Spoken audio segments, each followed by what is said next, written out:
पहले उर्दू से मोहब्बत करने वालों की नज़र दो क़तात और ये गज़ल से चंद शेर देखिए। किताबें शायरी की पढ़ते पढ़ते, किताबें शायरी की पढ़ते पढ़ते तेरी आंखों को पढ़ना आ गया है। किताबें शायरी की पढ़ते पढ़ते तेरी आंखों को पढ़ना आ गया है।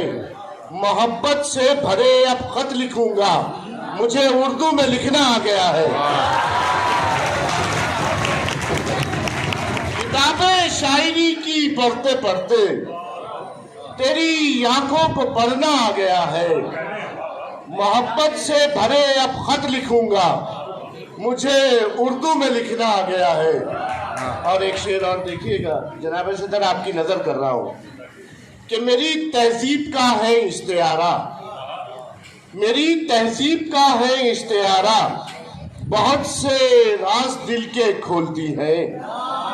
मेरी तहजीब का है इश्तिहारा, बहुत से राज दिल के खोलती है। मजा आता है तुझसे गुफ्तगू में, तेरी आंखें भी उर्दू बोलती है।